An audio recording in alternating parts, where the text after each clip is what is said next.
Halo teman-teman, selamat datang kembali di Terlelap bersama aku, Nesa. Ada yang pernah nggak sih kalian merasa ada sesuatu yang mengawasi kalian, tapi pas kalian lihat ke belakang nggak ada apa-apa? Nah, bayangkan kalau perasaan itu dialami sama para ilmuwan, tapi bukan di kamar tidur atau gang gelap, melainkan di tata surya kita sendiri.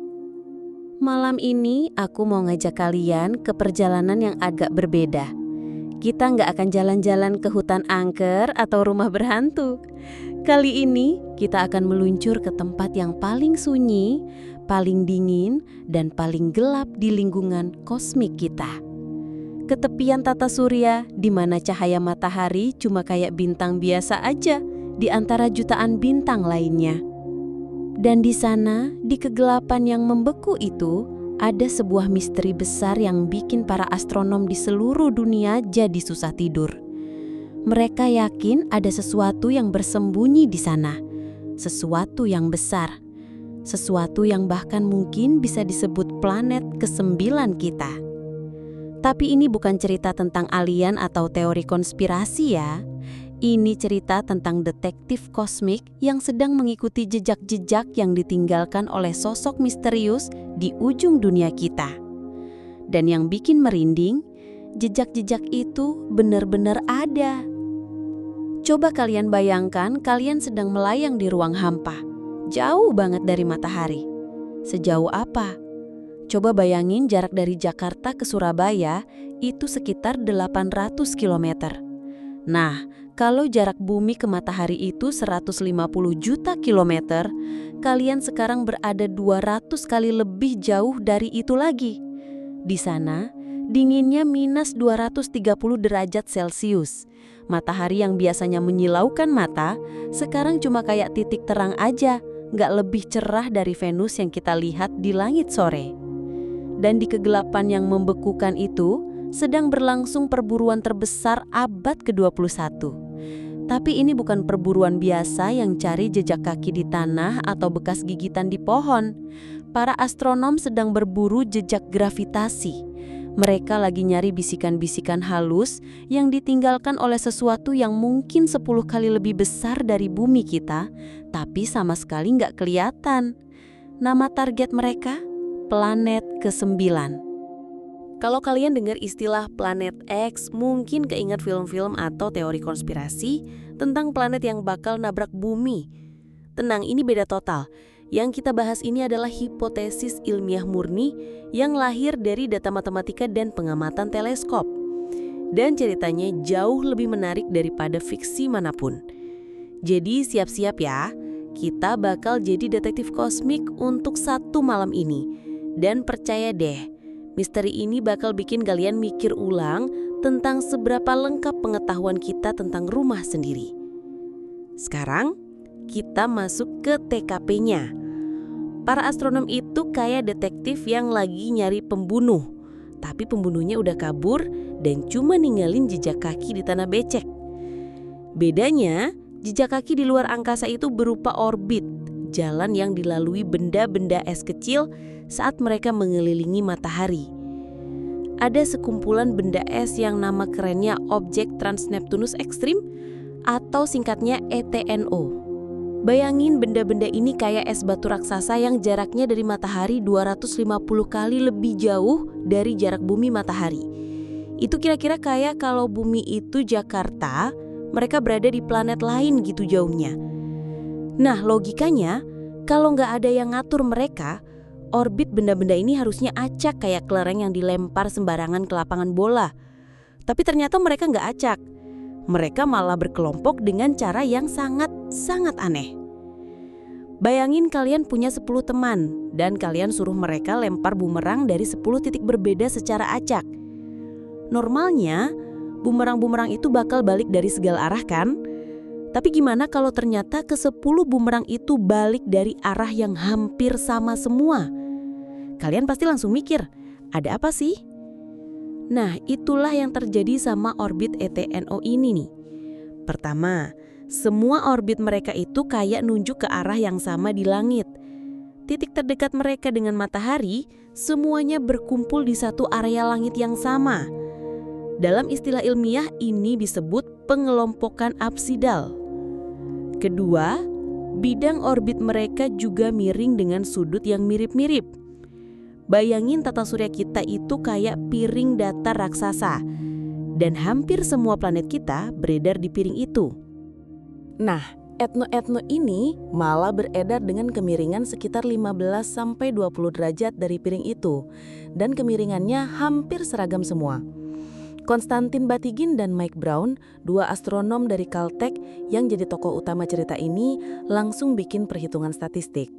Mereka tanya, seberapa mungkin sih pengelompokan kayak gini terjadi secara kebetulan? Jawabannya bikin mereka syok. Cuma 0,007%. Itu artinya, dari 100.000 kemungkinan, cuma 7 kemungkinan ini terjadi secara kebetulan. Sisanya, pasti ada yang ngatur. Terus siapa dong yang ngatur? Batygin dan Brown mengusulkan ada planet raksasa yang bersembunyi di sana. Planet yang masanya 5-10 kali masa bumi dan orbitnya kebalikan dari arah etno-etno itu.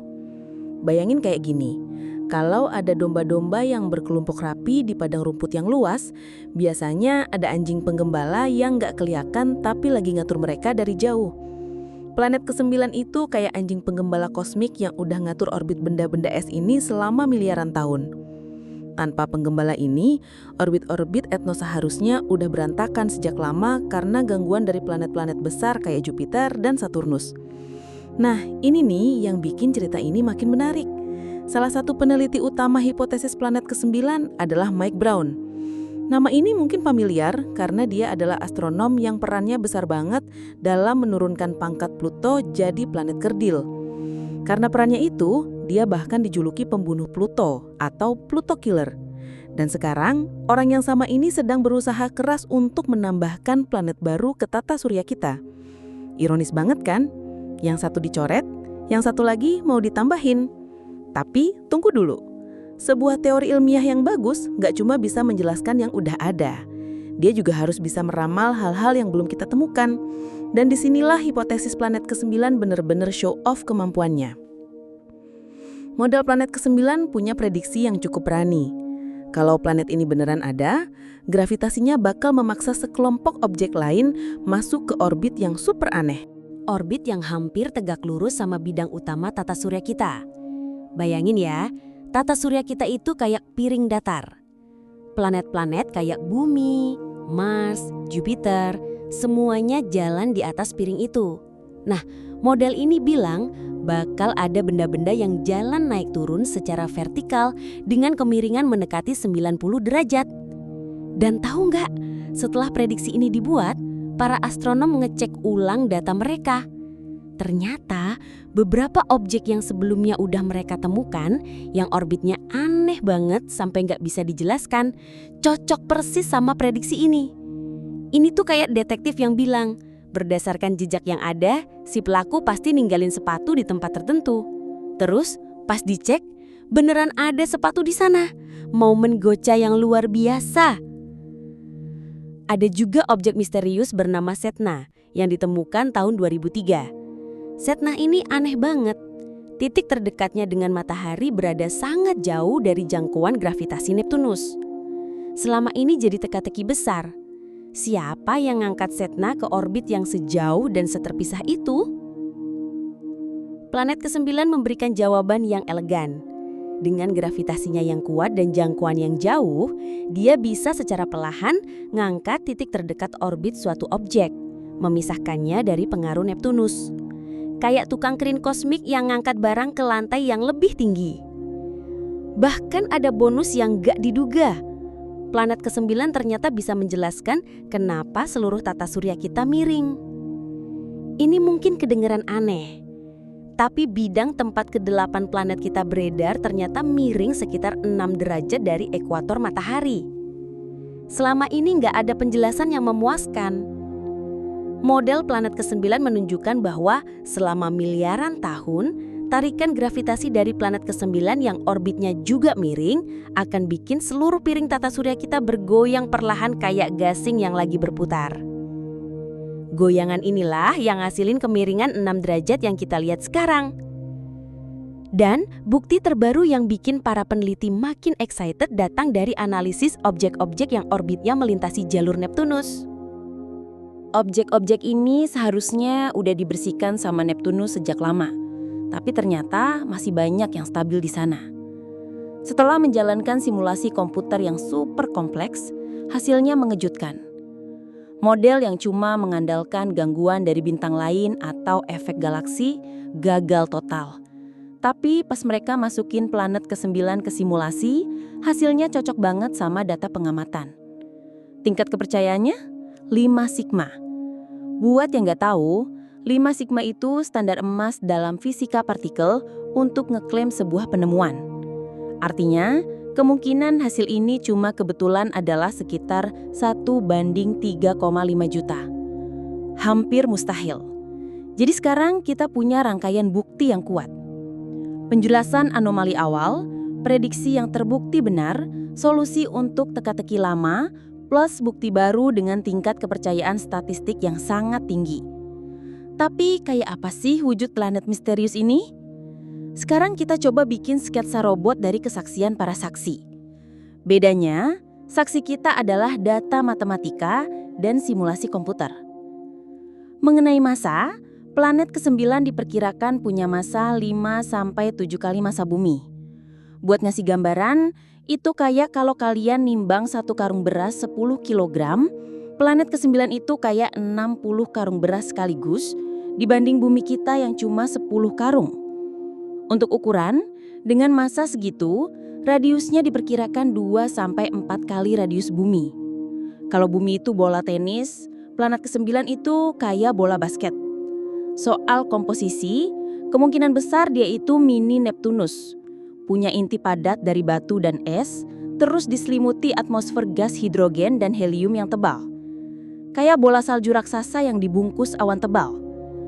Dan ini menarik, planet ke-9 mungkin adalah super bumi yang hilang dari tata surya kita.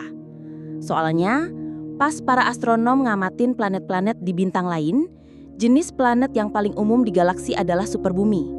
Planet yang masanya di antara bumi dan Neptunus. Anehnya, di tata surya kita, jenis planet ini kayaknya nggak ada. Planet ke-9 bisa jadi jawaban dari kekosongan itu. Sekarang soal orbit. Dia beredar pada jarak rata-rata 400-800 kali jarak bumi matahari. Kalau kalian di Jakarta dan matahari di Bandung, planet ke-9 berada di planet lain, literally. Bentuk orbitnya nggak bulat, tapi lonjong banget kayak elips. Jadi ada saatnya dia relatif dekat, ada saatnya dia di ujung yang super jauh. 1 kali putaran planet ke-9 butuh waktu 10.000 sampai 20.000 tahun. Waktu peradaban manusia baru mulai berkembang di bumi, planet ini mungkin ada di sisi orbit yang beda total dari posisinya sekarang. Orbitnya juga miring 15-25 derajat dari bidang utama tata surya. Kayak mobil yang jalan di jalan tol, tapi miring segitu dari jalur utama. Mengenai kecerahan, kenapa susah banget dicari? Planet ke-9 itu redup banget. Magnitudo atau tingkat kecerahannya diperkirakan plus 22 sampai plus 24. Sebagai perbandingan, Pluto yang udah butuh teleskop besar untuk dilihat punya magnitudo plus 15. Perbedaan angka ini kedengeran kecil, tapi sebenarnya planet ke-9 itu ratusan kali lebih redup dari Pluto. Itu sebabnya sampai sekarang belum ketemu, meskipun udah dicari pakai teleskop-teleskop canggih. Ada 2 teori tentang dari mana planet ini berasal. Pertama adalah teori pelarian atau model ejeksi. Planet ke-9 sebenarnya lahir deket-deket sama Jupiter dan Saturnus. Tapi di masa awal tata surya yang masih kacau, dia terlalu dekat sama salah satu raksasa gas itu. Akibatnya, dia ditendang pakai efek ketapel gravitasi ke orbit yang jauh dan eksentrik. Kayak anak yang diasingkan dari rumah karena bikin onar. Kedua adalah teori pendatang atau model penangkapan. Ini lebih eksotis. Planet ke-9 mungkin asalnya bukan penduduk tata surya kita. Dia bisa jadi planet pengembara yang dulunya beredar di bintang lain, tapi terlempar dan ngembara sendirian di kegelapan antar bintang. Miliaran tahun lalu, Waktu matahari masih muda dan berada di gugus bintang yang padat, planet pengembara ini kebetulan lewat dan ditangkap sama gravitasi matahari. Kayak anak jalanan yang diadopsi keluarga baru. Tapi tunggu, dalam dunia sains, nggak ada teori yang diterima begitu saja tanpa debat. Dan hipotesis planet ke-9 punya musuh bebuyutan yang nggak kalah pintar. Kritik terkuat datang dari pertanyaan fundamental. Gimana kalau pengelompokan orbit yang jadi bukti utama itu sebenarnya cuma ilusi? Bayangin kalian lagi nyari kunang-kunang di lapangan luas pakai senter kecil. Kalian cuma bakal lihat kunang-kunang yang kebetulan masuk sorotan senter. Kalau cuma nyorot satu sudut, kalian mungkin mikir semua kunang-kunang berkumpul di sudut itu. Padahal mereka sebenarnya tersebar di mana-mana. Hal yang sama bisa terjadi di astronomi. Teleskop nggak bisa ngamatin seluruh langit dengan kekuatan yang sama. Para astronom cenderung hindari area yang penuh bintang karena cahayanya bikin objek redup susah kedeteksi.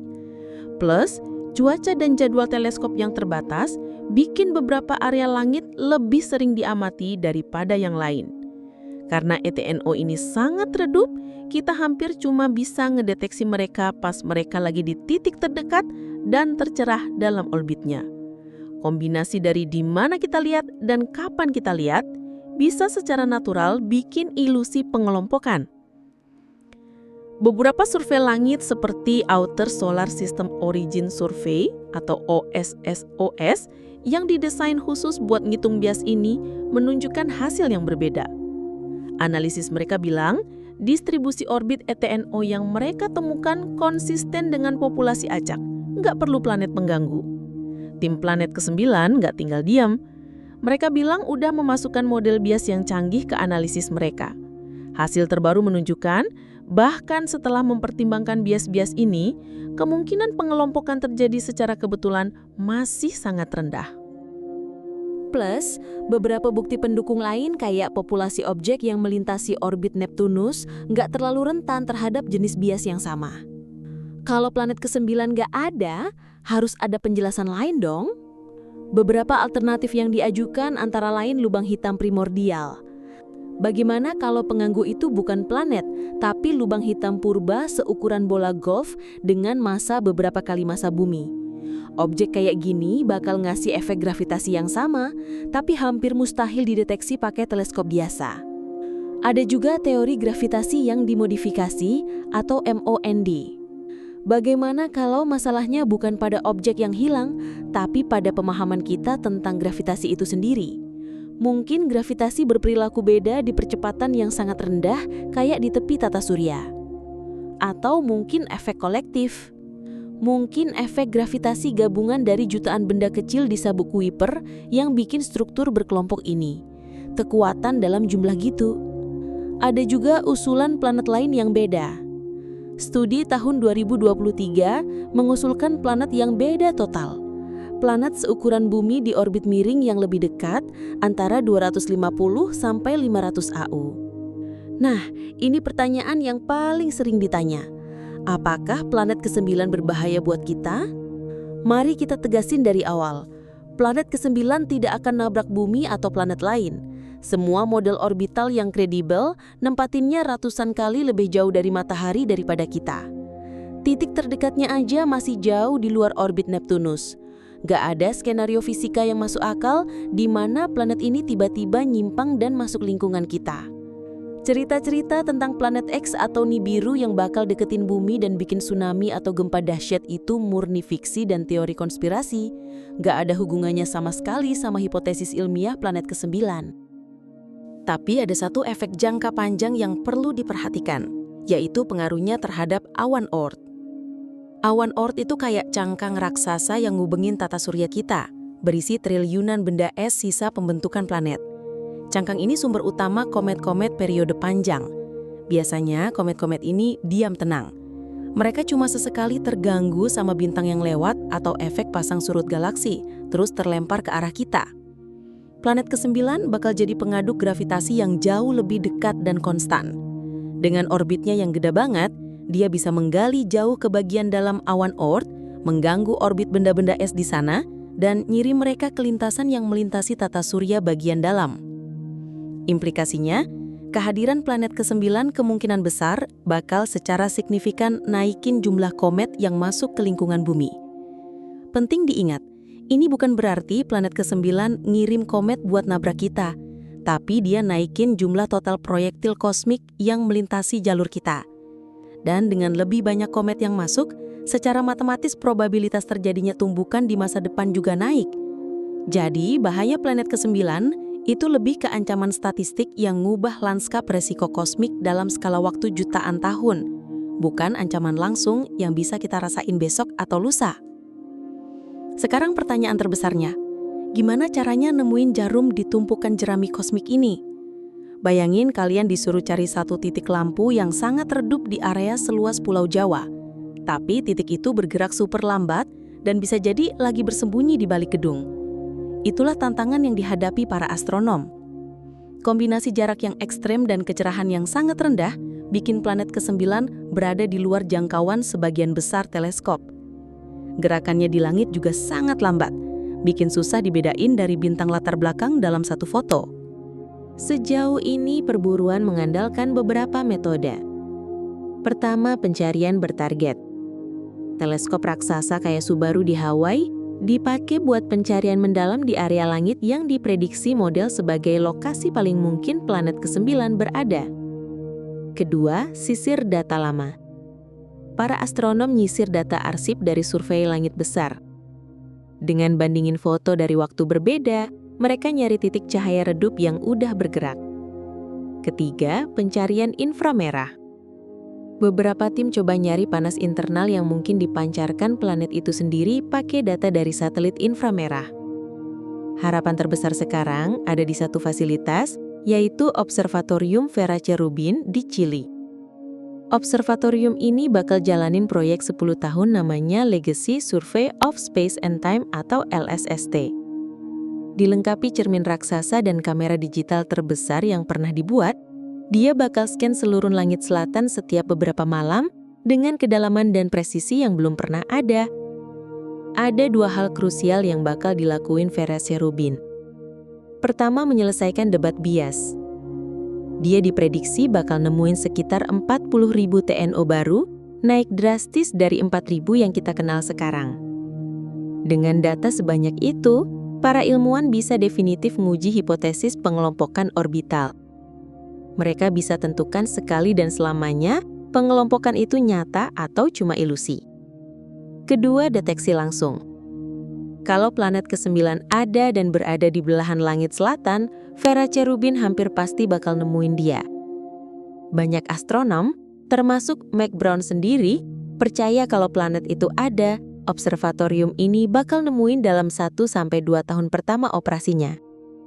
Para ilmuwan juga ngembangin metode yang lebih kreatif. Salah satunya nyari satelit atau bulan yang mungkin ditangkap planet ke-9. Gaya pasang surut dari planet bakal ngemanasin interior bulan-bulan ini, bikin mereka mancarin radiasi panas yang bisa dideteksi teleskop radio. Jadi, disinilah kita berdiri sekarang, di ambang penyelesaian salah satu misteri terbesar astronomi modern. Hipotesis planet ke-9 tepat jadi penjelasan paling kuat dan komprehensif buat serangkaian anomali membingungkan di tepi tata surya. Kritik tentang bias observasional tetap jadi pengingat penting yang dorong para ilmuwan terus sempurnain model mereka. Ada dua kemungkinan hasil dari pencarian ini, dan keduanya bakal jadi kemenangan besar buat sains.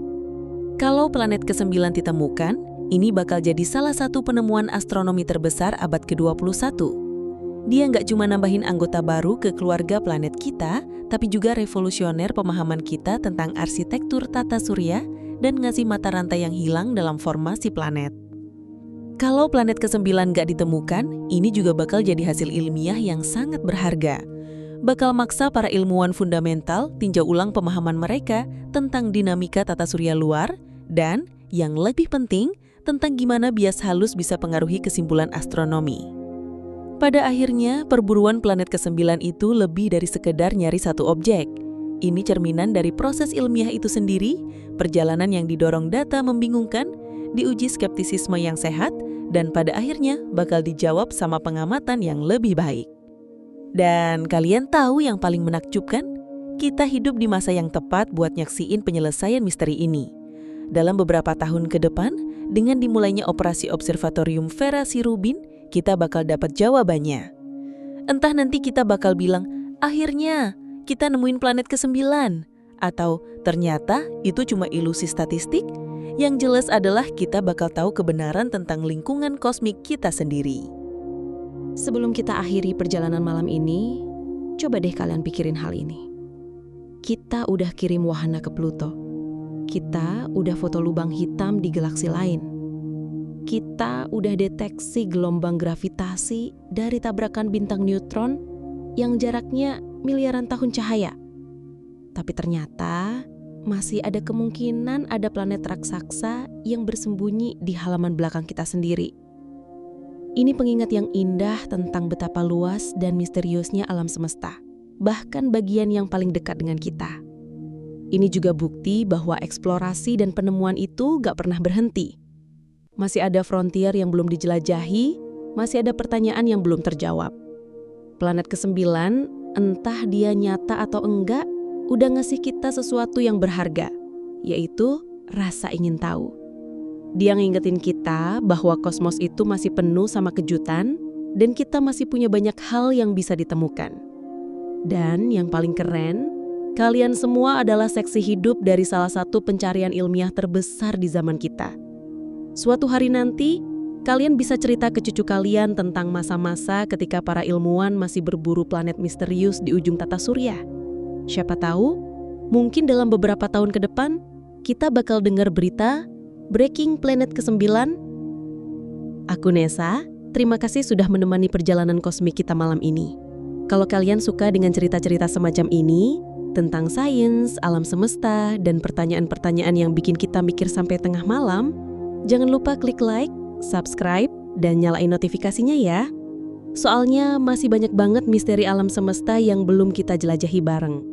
Dari lubang hitam yang bisa memuntahkan bintang, sampai kemungkinan adanya alam semesta paralel. Dari dark matter yang invisible tapi ngatur galaksi, sampai kemungkinan time travel yang bikin kepala pusing. Punya ide topik atau pengen kasih saran buat episode selanjutnya? Langsung aja tulis di komentar.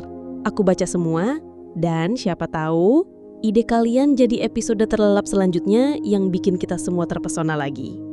Sampai jumpa di adventure kosmik berikutnya. Tetap hangat di malam yang dingin, tetap penasaran dengan semesta yang luas, dan seperti biasa, selamat beraktivitas atau mungkin selamat terlelap dalam mimpi tentang bintang-bintang.